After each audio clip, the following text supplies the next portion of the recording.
ओम नमः शिवाय। हर हर महादेव। स्वागत है आपका हमारे चैनल पर। आज के इस वीडियो में हम आपको सुनाएंगे सोमवार व्रत की कथा। सोमवार के दिन सोमवार व्रत कथा सुनने से जीवन की सभी समस्याएं दूर होकर मन की कामनाएं पूर्ण होती हैं। अगर आपकी कुंडली में चंद्रमा की स्थिति खराब है, माता से आपके संबंध खराब चल रहे हैं या फिर किसी भी वजह से आपका मन हमेशा अशांत रहता है, चिड़चिड़ा रहता है, तो सोमवार का व्रत बहुत लाभदायक रहता है, क्योंकि चंद्रमा मन का कारक होता है और सोमवार के दिन भगवान शिव का पूजन करने से चंद्रमा और भगवान शिव दोनों ही प्रसन्न होते हैं। तो बिना व्रत के भी आप सोमवार के व्रत की कथा सुन सकते हैं। इससे भी आपको पूर्ण फल प्राप्त होगा। इसके अलावा हमारे चैनल पर आपको सभी प्रकार की व्रत कथाएं और महात्म सुनने को मिलेंगी। तो सभी व्रत कथाएं और महात्म सुनने के लिए अभी तक अगर आपने चैनल को हमारे को सब्सक्राइब नहीं किया है तो चैनल को सब्सक्राइब करके बेल आइकन पर प्रेस कर लें, और आज की कथा अच्छी लगे तो एक लाइक करें और शेयर करें। तो चलिए अब सुनते हैं सोमवार के व्रत की कथा। एक नगर में एक बहुत धनवान साहूकार रहता था। उसके घर में धन की कोई कमी नहीं थी, परंतु वह बहुत दुखी था क्योंकि उसके कोई पुत्र नहीं था। वह इसी चिंता में दिन रात दुखी रहता था। पुत्र की कामना के लिए वह प्रत्येक सोमवार को शिवजी का व्रत और पूजन किया करता था तथा सायंकाल मंदिर जाकर शिवजी के सामने दीपक जलाया करता था। उसके इस भक्ति भाव को देखकर एक समय माता पार्वती ने भगवान शिव से कहा, महाराज, ये साहूकार आपका अनन्य भक्त है, सदैव आपका व्रत और पूजन बड़ी श्रद्धा से करता है। आपको इसकी मनोकामना अवश्य पूर्ण करनी चाहिए। शिवजी ने कहा, हे पार्वती, यह संसार कर्म क्षेत्र है। किसान खेत में जैसा बीज बोता है वैसी ही फसल काटता है, उसी तरह मनुष्य इस संसार में जैसा कर्म करते हैं वैसा ही फल भोगते हैं। तब माता पार्वती ने अत्यंत आग्रह से कहा कि प्रभु, जब यह आपका अनन्य भक्त है और अगर इसको किसी प्रकार का दुख है तो उसे आपको अवश्य दूर करना चाहिए। आप तो सदैव अपने भक्तों पर दयालु रहते हैं और उनके दुखों को दूर करते हैं। यदि आप ऐसा नहीं करेंगे तो मनुष्य आपका पूजन और व्रत भला क्यों करेंगे। माता पार्वती का ऐसा आग्रह देखकर शिवजी कहने लगे, हे पार्वती, इसके कोई पुत्र नहीं है। इसी चिंता में यह अति दुखी रहता है। इसके भाग्य में पुत्र ना होने पर भी मैं इसको पुत्र प्राप्ति का वरदान देता हूँ, परंतु वह पुत्र केवल 12 वर्ष तक ही जीवित रहेगा। इसके पश्चात वह मृत्यु को प्राप्त हो जाएगा। इससे अधिक मैं इसके लिए कुछ नहीं कर सकता। माता पार्वती और भगवान शिव का ये वार्तालाप वह साहूकार सुन रहा था। इससे उसको ना तो प्रसन्नता हुई और ना ही दुख हुआ। वह पहले की तरह भगवान शिव का व्रत और पूजन करता रहा। कुछ समय के पश्चात साहूकार की स्त्री गर्भवती हुई और 10वें महीने उसके गर्भ से अति सुंदर पुत्र उत्पन्न हुआ। साहूकार के घर में बहुत खुशियां मनाई गईं, परंतु साहूकार तो ये जानता था कि उसकी केवल 12 वर्ष की आयु है, इसीलिए उसने ज्यादा प्रसन्नता प्रकट नहीं की और न ही किसी को यह भेद बताया। जब वह बालक 11 वर्ष का हो गया तो बालक की माता ने उसके पिता से उसका विवाह करने के लिए कहा। तब साहूकार ने कहा कि मैं अभी इसका विवाह नहीं करूंगा, मैं अपने पुत्र को काशी पढ़ने के लिए भेजूंगा। साहूकार ने बालक के मामा को बुलाकर उसको बहुत सा धन देकर कहा, तुम इस बालक को काशी पढ़ने के लिए ले जाओ और रास्ते में जिन जिन स्थानों से भी जाना, यज्ञ करते हुए ब्राह्मणों को भोजन कराते और दक्षिणा देते हुए जाना। दोनों मामा भांजे यज्ञ करते हुए ब्राह्मणों को भोजन कराते और दक्षिणा देते हुए काशी जी की ओर चल पड़े। रास्ते में एक शहर पड़ा। उस शहर में राजा की कन्या का विवाह था, परंतु जो राजकुमार विवाह करने के लिए आया था वह एक आंख से काना था। उसके पिता राजा को इस बात की बड़ी चिंता थी कि कहीं राजकुमार को देखकर राजकुमारी के माता पिता या राजकुमारी विवाह में किसी प्रकार की अड़चन पैदा न कर दें। जब उसने सेठ के अति सुंदर लड़के को देखा तो मन में विचार किया कि क्यों न द्वाराचार के समय इस लड़के से दूल्हे का काम चला लिया जाए। ऐसा मन में विचार कर उस राजकुमार के पिता ने उस लड़के और उसके मामा से बात की तो वे राजी हो गए।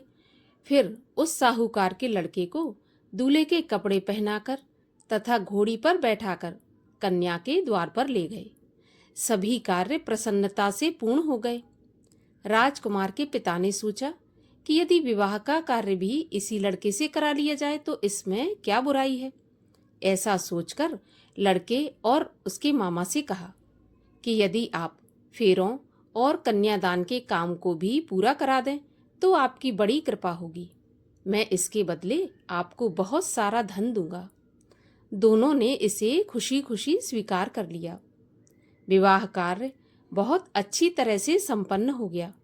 सेठ का पुत्र जिस समय जाने लगा तो उसने राजकुमारी की चुंदरी के पल्ले पर लिख दिया कि तुम्हारा विवाह मेरे साथ हुआ है, परंतु जिस राजकुमार के साथ तुम्हें विदा किया जाएगा वह एक आंख से काना है और मैं काशी पढ़ने जा रहा हूँ।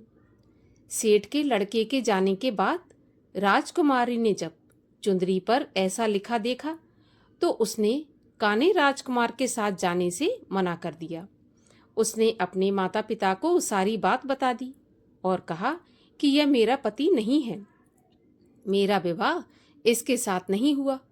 जिसके साथ मेरा विवाह हुआ है वह तो काशी पढ़ने गया है। राजकुमारी के माता पिता ने अपनी कन्या को विदा नहीं किया और बारात वापस चली गई। उधर सेठ का लड़का और उसका मामा काशी पहुंच गए। वहां जाकर उन्होंने यज्ञ करना और लड़के ने पढ़ना शुरू कर दिया। जब लड़के की आयु 12 साल की हो गई उस दिन उन्होंने यज्ञ रच रखा था। लड़के ने अपने मामा से कहा, मामा जी आज मेरी तबीयत कुछ ठीक नहीं है। मामा ने कहा अंदर जाकर सो जाओ।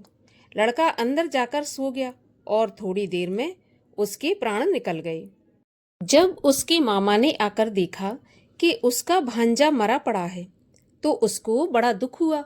उसने सोचा कि अगर मैं अभी से रोना पीटना मचा दूंगा तो यज्ञ का कार्य अधूरा रह जाएगा। अतः उसने जल्दी से यज्ञ का कार्य समाप्त करवाकर ब्राह्मणों के जाने के बाद रोना पीटना शुरू कर दिया। संयोगवश उसी समय शिव पार्वती उधर से जा रहे थे। जब उन्होंने जोर जोर से रोने की आवाज सुनी तो माता पार्वती जी कहने लगी, महाराज कोई दुखिया रो रहा है, इसके कष्ट को दूर कीजिए। जब शिव पार्वती वहां पहुंचे तो उन्होंने पाया कि वहां पर एक लड़का मरा पड़ा था। माता पार्वती कहने लगी, प्रभु यह तो वही सेठ का लड़का है जो आपके वरदान से उत्पन्न हुआ था। तब शिवजी ने कहा, पार्वती इसकी आयु इतनी ही थी और वह भोग चुका। तब पार्वती जी कहने लगी, हे प्रभु इस बालक को कुछ आयु और दे दो, नहीं तो इसके माता पिता तड़प तड़प कर मर जाएंगे। माता पार्वती के बार बार आग्रह करने पर शिवजी ने उसको जीवन का वरदान दे दिया। शिवजी की कृपा से वह लड़का जीवित हो गया। शिवजी और पार्वती कैलाश पर्वत पर चले गए। शिक्षा पूरी होने पर वह लड़का और उसका मामा उसी प्रकार यज्ञ करते, ब्राह्मणों को भोजन कराते तथा दक्षिणा देते अपने घर की ओर चल पड़े। रास्ते में उसी शहर में आए जहां उस लड़के का वहां की राजकुमारी के साथ विवाह हुआ था। वहां आकर उन्होंने यज्ञ आरंभ कर दिया। उस लड़के के ससुर जो कि वहां के राजा थे, उन्होंने उसको पहचान लिया और महल में ले जाकर उसकी बहुत आवभगत की। फिर बहुत से दास दासियों सहित आदरपूर्वक अपनी राजकुमारी और जवाई राजा को विदा कर दिया। जब वे अपने शहर के निकट आए तो मामा ने कहा कि मैं पहले तुम्हारे घर जाकर तुम्हारे माता पिता को खबर करके आता हूँ। जब उस लड़के का मामा घर पहुंचा तो उसने देखा कि लड़के के माता पिता घर की छत पर बैठे थे। उन्होंने प्रण करके रखा था कि यदि हमारा पुत्र कुशलता के साथ लौट आया तो हम राजी खुशी नीचे आ जाएंगे, नहीं तो छत से कूदकर अपने प्राण दे देंगे। उस लड़के के मामा ने आकर जब यह समाचार दिया कि आपका पुत्र आ गया, तब उनको विश्वास नहीं हुआ। तब मामा ने शपथ पूर्वक कहा कि आपका पुत्र अपनी पत्नी तथा बहुत सारा धन साथ में लेकर आया है। तो सेठ प्रसन्नता से भर उठा। सेठ सेठानी आनंद पूर्वक नीचे आए। बाहर आकर उन्होंने अपने पुत्र तथा उसकी पत्नी का भरपूर स्वागत किया। सभी प्रसन्नता के साथ रहने लगे। जो कोई सोमवार के व्रत को धारण करता है अथवा इस कथा को पढ़ता या सुनता है, उसके सभी दुख दूर होकर उसकी समस्त मनोकामनाएं पूरी होती हैं तथा इस लोक में नाना प्रकार के सुख भोग कर अंत में सदाशिव के लोक को प्राप्त होता है। बोलिए भगवान शिव शंकर महादेव की जय। भगवान शिव की आरती। ओम जय शिव ओमकारा, स्वामी हर शिव ओमकारा। ब्रह्मा विष्णु सदा शिव, अर्धांगी धारा। ओम जय शिव ओमकारा। एकानन चतुरानन, पंचानन राजे। हंसासन गरुणासन, वृषवाहन साजे। ओम जय शिव ओमकारा। दो भुज चार चतुर्भुज, 10 भुज ते सोहे। तीनों रूप निरखता, त्रिभुवन जन मोहे। ओम जय शिव ओमकारा। अक्षमाला वनमाला, मुंडमाला धारी। चंदन मृग मद सोहे, भोले शुभकारी। ओम जय शिव ओमकारा। श्वेतांबर पीतांबर, बाघांबर अंगे। सनकादिक ब्रह्मादिक, भूतादिक संगे। ओम जय शिव ओमकारा। करके मध्य कमंडल, चक्र त्रिशूल धरता। सुख करता दुख हरता, जग पालन करता। ओम जय शिव ओमकारा। ब्रह्मा विष्णु सदा शिव, जानत अविवेका। प्रणवाक्षर के मध्य, ये तीनों एका। ओम जय शिव ओमकारा। त्रिगुण स्वामी जी की आरती, जो कोई जन गावे। कहत शिवानंद स्वामी, मन वांछित फल पावे। ओम जय शिव ओमकारा। बोलिए भगवान शिव शंकर महादेव की जय।